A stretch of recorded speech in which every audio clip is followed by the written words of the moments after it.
To wrap up today, I'm thrilled to introduce two gentlemen that I know you've all been waiting for. To take us on a deeper dive into Talend products and guide you on your continued data journey, I'm delighted to introduce to the stage our Chief Product Officer, Jason Penkethman, and our Chief Technology Officer, Sam Pierson. You know, guys, as part of my role, I work with customers a lot. I can tell you right now that one of the things you're going to show today is something customers really, really want. So I can't wait for your keynote session. I know it's going to be awesome. Over to you, Jason.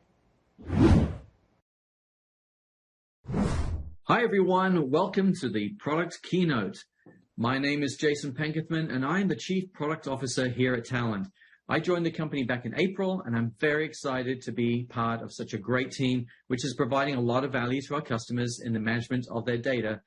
My background is in the electronics and software engineering industry, where I've spent the majority of my career working on mobile phone and automotive technology. And over those years, I've come to learn this one thing, and that's the world is not getting any simpler when it comes to the explosion of data management. So I know that I'm in the right place here at Talend to solve those problems for our customers. And joining me today is Sam Pierson, our Chief Technology Officer. Sam?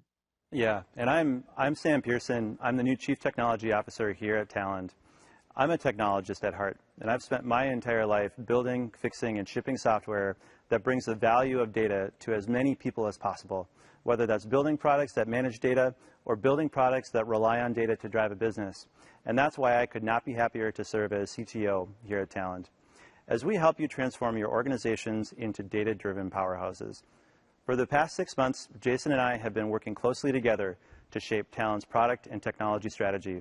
And as Crystal was talking about earlier, the critical ingredients of data health are accessibility, trust, and monitoring.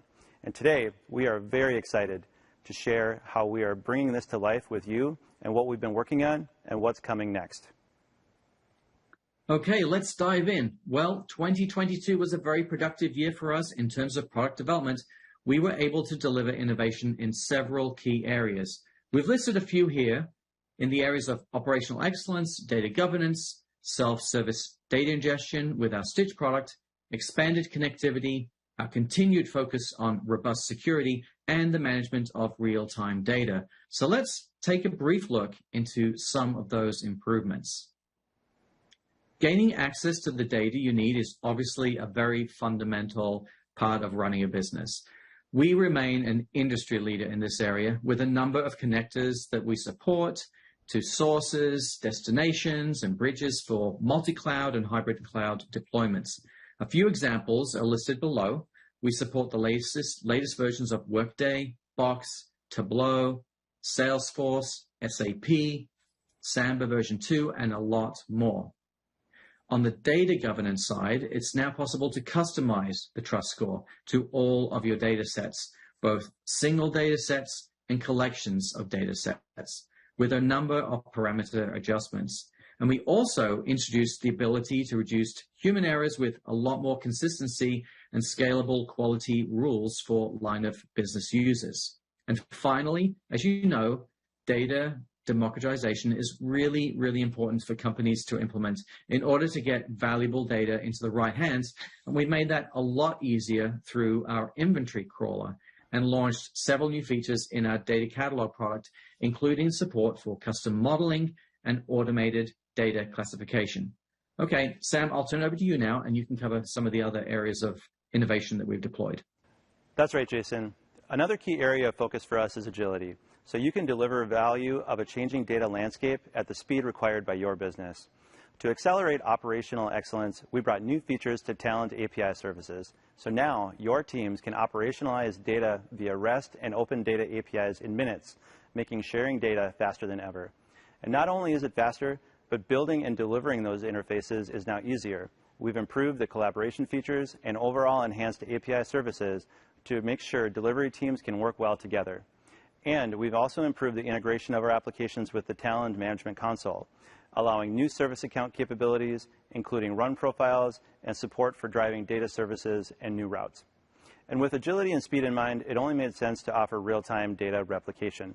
Talend now provides enterprise-grade replication capabilities through a fast and non-intrusive optimized process with our change data capture solution.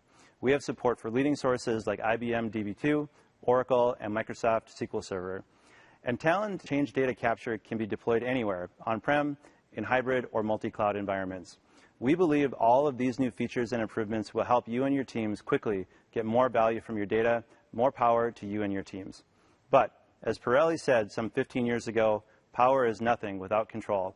That's why we brought more changes to Talend products for you to meet your enterprise security and compliance needs. The same holistic approach that we brought to data integration is just as critical for security and compliance. Reacting is not enough. Security and privacy are top of mind and embedded in how we plan, design, deploy, run, and maintain our own software and services. This year, we've added security features across the entire data development lifecycle. Of course, we continued to maintain and expand our compliance certifications from HIPAA to SOC 2, but more importantly, we made major security enhancements to our product portfolio. We released single sign-on support for Studio, we added SSO for Google Workspace and Stitch, and now you can bring your own keys to protect your data inside of Talend. We also added service accounts to enable programmatic usage of APIs with best-in-class security, all controlled from within Talend Management Console. We've also sharpened our internal vulnerability management and response processes to help you manage the security of your data wherever it lives.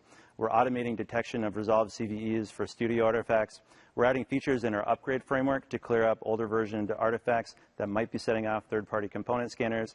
And our product security incident response team is managing a proactive public disclosure process to give you improved visibility to upcoming patches. All right, thanks, Sam. Let me touch on some of the great work we've done with Stitch. It is the easiest way to set up a pipeline of data in just a few minutes with no code. In fact, I've used it myself in my personal life. I'm a very mediocre musician and producer in my limited spare time, and I use Stitch to ingest and analyze marketing campaign data to track my own return on investment, which has not been that great, so I'll be sticking to my day job. But it only took me about 30 minutes to set everything up to ingest social media data. It was great.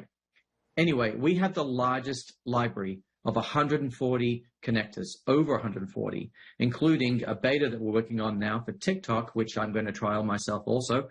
And additionally, this year, we also introduced a new pricing plan to make it easy to adopt according to your various business needs. In fact, a number of our customers are using Stitch in addition to our more comprehensive data fabric solution so that line of business users can become more self-sufficient. So that's just a few examples of what we've been doing and investing in 2022. Let's talk now about what's coming up next. We view four main industry trends as areas of investment for Talend, and they are providing a frictionless user experience, data for everyone, a modern data ecosystem, and smart services. I'll cover the first two, and then Sam will cover the others. We have a user experience team at Talend that includes a number of researchers, and they are guiding our developments to make all of our products easier to use and become increasingly self-service to reduce deployment costs and deployment time for improved onboarding. We're also improving workflows as a part of that user experience and focusing on improving the in-app experience through the availability of user guides, videos, and other resources such as Talend Academy. And what good is all that data if only a select few people have access to it? We are making data available to an increasing number of stakeholders in an organization so that they can make it actionable, from engineers all the way through to business users. We will, of course, continue to provide very feature-rich options for specialists, but we're extending our low-code and no-code options for users that are looking for a more self-service approach. Okay, I'll turn it over to you, Sam, now to provide an overview of our investments into the modern data ecosystem. Yeah, in addition to supporting this diverse set of roles, you also have to be able to support the diverse technologies and platforms in your unique data ecosystem.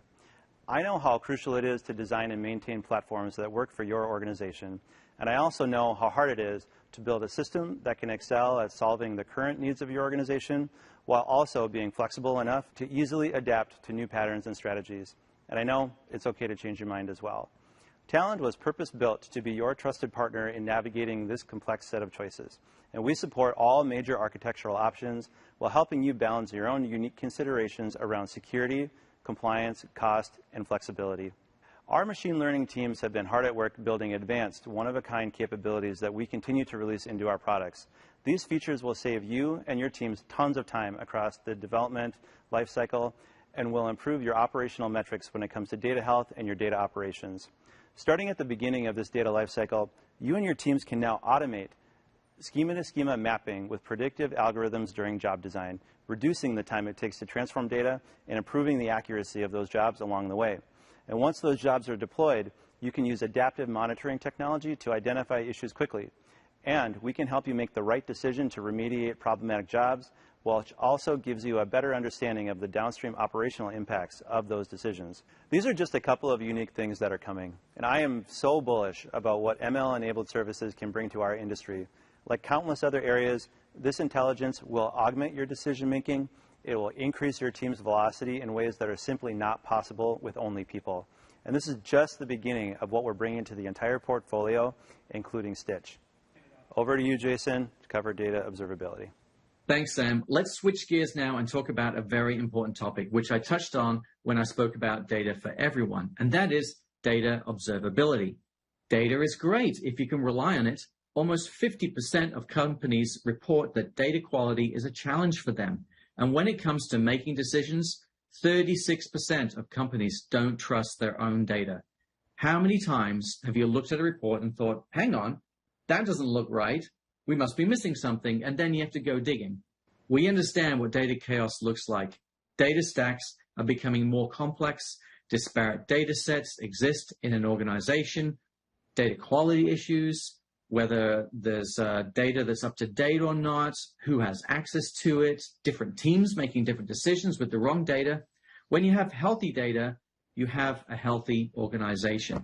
So now I'm going to turn the time over to Sam again to provide a product demo on our latest data observability capabilities to help you address the data chaos. Thanks, Sam. I am so excited to walk you through what our teams have built. This is going to be a game changer in the way that your organizations work together and how you can ensure that you are bringing the highest quality data to your business every single day. Today, I am excited to show you how Talend can provide companies with deeper visibility into their organization's data and the ability to take a proactive approach in managing their data health. In this example, we're looking at a B2B e-commerce company. Like most organizations today, this company relies on data more than ever across every aspect of their business. Most data management tools today are focused on the mechanics of connecting data sources to destinations and executing one-time transformations. But if data professionals intend to drive business outcomes faster, they need to go beyond these basic mechanics. As a data engineer and member of the centralized data team, I need to be able to not only monitor, but also actively manage the quality, trust, and overall health of the data in my organization. So let's get started. As I start on a Monday morning, I log into Talend Data Inventory, my single pane of glass for the entire organization's data. It gives me access and visibility into all the data sets across the organization. The new Data Console tab surfaces all the necessary information I need to develop insights on the current data health and ways to improve it. The overall quality and trust are represented by the Talend Trust Score. This indicator aggregates several metrics regrouped across 5 dimensions: validity, completeness, popularity, discoverability, and usage. Here, the trust score is 2.69 out of 5. This is not bad, but it definitely could be better if I expect business users to make important and urgent decisions using this data. On the right, I can see how the trust score has evolved over time at an aggregate level, as well as on a selected dimension like completeness. The dotted line represents the acceptable threshold defined for this dimension. I can define scenario-specific thresholds for each dimension to make sure that this trust score metric is tailored to the needs of its use case. Here, for instance, I have the validity threshold set to 80%, which will meet the minimum needs of the finance and marketing teams. Because the minimum threshold is reached, the completeness here is flagged as good. Similarly, thresholds can be set for these other data quality indicators: valid, empty, and invalid values. Once I feel comfortable with the data trust at a high level, I want to now get a better understanding of the nature of the data in my organization, whether we have sensitive data like PII or financial data. The data types tile gives me an overview of the different semantic types detected across my data sets. I want to know which data sets contain phone numbers, and I can easily do that via the phone number data type and looking at the associated list of data sets so that I can take appropriate actions such as removing them or masking if I need to.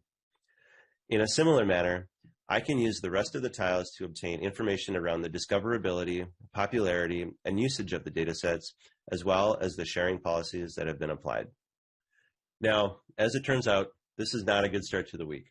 We have just received complaints from the leadership team that there have been some issues in the company's billing system, and financial reports are showing abnormal results. This is significantly jeopardizing the formal process for Wall Street reporting, and it's not exactly a negotiable item. As an initial triage to find the root cause, I will apply a filter to narrow down the search of datasets in the data console. I'll select the datasets tagged with billing. Only 3 datasets are retrieved. Looking at the trust score and the completeness, I can already see that those indicators trended downward in the last few days. This indicates a dataset within this collection of datasets is likely the cause of the issue. Plus, many poor flags are showing that the thresholds aren't reached for multiple criteria. Let's take a look at these datasets. Sorting by the Talend trust score, we can immediately notice a dataset with a much lower trust score. However, as a member of the central data team, I'm not all that familiar with the financial data and the billing system integration our company uses. So I will collaborate with my colleagues from finance and share the dataset with them to resolve the issues. Now, let me change my hat to that of a data analyst from finance. Accessing the dataset, I can already get a sense of the dataset with the trust score trends in the last few days. As a domain expert, I'll jump right into the sample. In this view, I can assess a sample of the data and instantly see discrepancies between invalid and valid values. Here, the billing country column contains unexpected values, which are full addresses. This is likely due to a misconfiguration of a third-party integration providing our customers billing addresses. This data is particularly important to keep the billing system functioning. While I will notify the integration team to fix the third-party integration in the future, I have to fix the data that resides in the data warehouse now to resolve the reporting issues. Now, as a finance analyst, I am not a deeply technical individual, so let's open Talend Data Preparation. Using the intuitive user interface of Talend Data Preparation, I am able to use out-of-the-box data transformation functions to retrieve the missing data, reconcile the data into the right format, and update the data at the source. First, I'll extract the data from the full addresses using a split function. This results in the creation of a few new columns with the different address elements. I then use a data cleansing function on the newly created columns to make sure that the data is in the right format for these reports. After a couple more transformations, I am satisfied with the result, and I will update the source data. But in order to update the source, we need to reconcile the schema of preparation with the schema of the dataset by defining the right mapping. Clicking Export, I will choose the source dataset as the destination of this preparation, and I'll select the right operation and key column. Then, using the new mapping, I'll simply drag and drop my input fields to the desired output fields. This allows me to reconcile data in the source autonomously and very quickly, and without going through the longer process of creating a ticket for IT. I just corrected several data issues within the dataset, but now I'm curious about whether my actions actually helped. I open the source dataset again, and the Talend trust score has significantly increased to 4 out of 5, an improvement from just a few minutes ago. Looking at the sample, we can see that the invalid values due to the third-party integration have been resolved. Now let's take a sneak peek into the near future. We have seen how the data console can help monitor data quality and trust of your dataset. But data quality and trust isn't only about missing data, formatting issues, or non-matching records. What if you could also check the validity of business requirements? Due to financial regulations, the bank accounts provided have to be located in the legal country of the residence of the customers. The goal here is to check if the bank account corresponds to the billing country. Continuing as a financial data analyst, I will apply a data quality rule to this data set. Let's apply the data quality rule for Great Britain customers by selecting the right fields to check for. Here, we can see that if the country is GB, then the bank account should follow the indicated format, therefore verifying if the bank account is located in the same country. Let's apply the changes to this data set. Once applied, I can see multiple invalid values in both the bank account and billing country fields. Those marked as invalid because they do not meet the requirements of the data quality rule. For example, some customers have a French bank account number, but country of residence shows Great Britain. Therefore, it does not meet the regulatory requirements, and the accounts need to be frozen. In order to meet the requirements, these invalid customers must be sent to a data stewardship campaign for manual evaluation and notification. Let's go back to the data console. In the data quality rules tile, we can see that the data quality rules validity across all data sets, giving an indication regarding the business requirements across the organization and where it might need an improvement. This is particularly helpful to catch discrepancies in advance and ensure the business isn't impacted by major issues. In this demo, we have seen how customers benefit from a holistic view of their organization's data health and how the data console is changing the way professionals manage their data health and by allowing them to automatically and proactively monitor the data quality and trust needed for self-service data access. Well, that's awesome. Thanks, mate. I encourage everyone to sign up and join our early adopter program to see how you can put this into practice for yourself. Finally, I would just like to cover one more topic about data observability and what we see in the future. So we just covered the first step, which is to really understand the data you have and have confidence in the quality of it. The next step is remediation, to enable users to act on the data and define data preparations that can run in the background as the data comes in, not after the fact. And then it's about augmentation. Sam touched on that point. And by that, we mean automatically detecting issues and resolving them with correlation, AI, and ML. And if you have large enough data sets, the platform will become self-healing. And that's what we're driving towards and investing in for 2023 and beyond. That about wraps it up for this session. For Sam and myself, thank you so much for joining us. And I recommend that you take the opportunity to register for our early adopter program to keep up to date on where we're innovating and how we can partner together to support your initiatives and how you can get a first look at data observability for yourself. Thank you. Yeah, thank you for joining us today, and we'll talk to you soon.